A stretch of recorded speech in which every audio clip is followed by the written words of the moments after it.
Nuits agitées. Un calme qui pourrait bien être trompeur, à en croire le sous-lieutenant, qui, donc, redouble d'imagination pour nous envoyer, de nuit surtout, en opération plus ou moins surprise. Je fais partie, un peu plus souvent que d'autres, de ces patrouilles nocturnes, parce que d'une part le chef de poste n'a toujours pas renoncé à me convertir en authentique soldat, et que d'autre part, il estime qu'après avoir fainéanté toute la journée à l'école, il est bon pour mon équilibre que je fasse un peu de guerre la nuit. Les choses se passent selon un rituel bien établi. Les 5 ou 6 gus désignés se rassemblent au foyer, éclairés d'une seule bougie. Apparaît alors l'officier. L'air grave, il déplie avec précaution le papier qu'il vient de rédiger. Ce sont les ordres, dont nous écoutons la lecture chuchotée dans un silence parfait.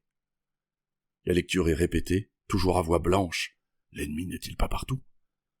Enfin, avec une solennité infinie, l'ordre de mission est présenté à la flamme de la bougie, qui n'en fait qu'une bouchée. Comment ça, dérisoire? Imaginez, lecteur ricanant, ce qui se passerait si ce document parvenait à l'ennemi. Ce soir, par exemple, nous allons poser des mines. Mais non, pas des mines méchantes, de simples mines éclairantes, des feux de Bengale en quelque sorte, mais à usage militaire. Il y a à presque 2 kilomètres du poste de petits sentiers qui descendent du Djebel et débouchent sur le plateau. Inévitablement, a dit le sous-lieutenant, une nuit ou une autre, l'ennemi devra emprunter l'un de ces sentiers. Nous avons donc planté et dissimulé un piquet au bord du chemin, y avons fixé la mine, dont le détonateur sera actionné par un fil de nylon tendu en travers du passage, à 30 cm du sol. Puis nous avons répété l'opération autant de fois qu'il y avait de sentiers. Enfin, nous sommes remontés au poste, frémissants à l'idée que « Oui, ça a marché! On distingue tout là-bas la belle blanche qui vient de s'allumer. L'ennemi doit sécher de frayeur. Vite, les jumelles! Vous voyez quelque chose ?» Je crois que oui, mon lieutenant, mais c'est peut-être un arioule, un âne en chaouia, ou un chacal. Passez-moi les jumelles. Oui, bon, on tirera ça au clair demain matin. Et le lendemain, nous avons constaté que le piège avait fonctionné, et c'était l'objectif, non? La dissuasion étant bien assurée de ce côté-là, reste à s'occuper de l'autre versant de la colline. Je vous avais parlé des oueds à sec.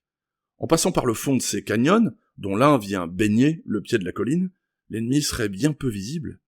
À nous de lui barrer le passage. Nous allons donc assez régulièrement nous installer là-bas et restons postés 1 heure ou 2, sans un bruit, sans un mouvement.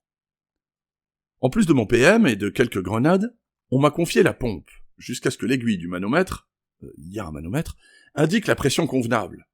Enfin, cœur battant, ouverture progressive du robinet à pointeau qui règle le débit du gaz.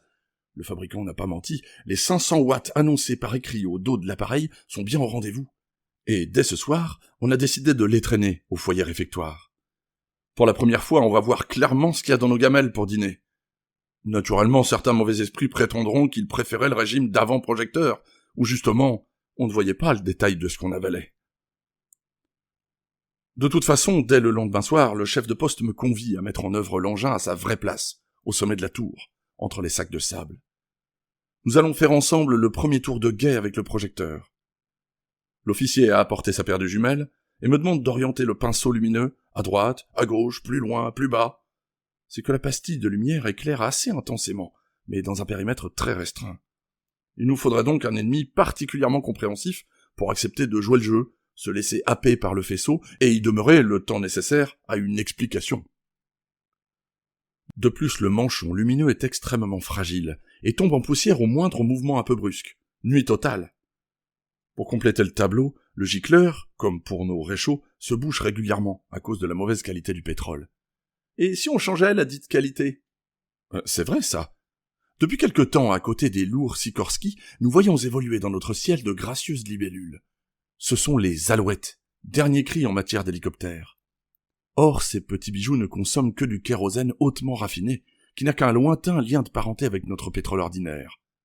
Le sous-lieutenant s'en est fait livrer un plein bidon, et voilà tous nos réchauds et lampes vidangés, nettoyés et remplis du miraculeux combustible. Fini les flammes jaunes et fumeuses, les coulées de liquide enflammé. Ce premier soir, les gus s'inventent des prétextes pour allumer les réchauds et contempler la belle flamme toute bleue et toute propre qui s'en échappe. On en rit de plaisir. Nom d'un chien, le frigo de Gaston! J'ai évoqué plus haut cette grosse armoire ventrue qui occupe en pure perte tout un coin de cuisine. Dès le lendemain, après la classe, démontage et vidange du réservoir, nettoyage du brûleur à mèche et, déception, flamme jaune et fumée noire. Pourtant la mèche est propre et bien sortie de son support, le kérosène brûle à tout va. Attendez les gars, justement, il doit pas brûler, il doit s'évaporer, et c'est la vapeur qui doit s'enflammer. On éteint tout. La mèche est coupée au rasoir, sans un fil qui dépasse du porte-mèche. On rallume, la flamme est plus courte, mais toujours jaune. On abaisse le verre protecteur. Et voilà, plus de flamme. Je t'avais bien dit qu'il fallait pas couper si court. Bon, d'accord, mais non, regarde. Dans le bulbe de verre vient de s'épanouir, immobile, une magnifique tulipe bleu pâle. Nous la contemplons un bon moment, incrédules et ravis.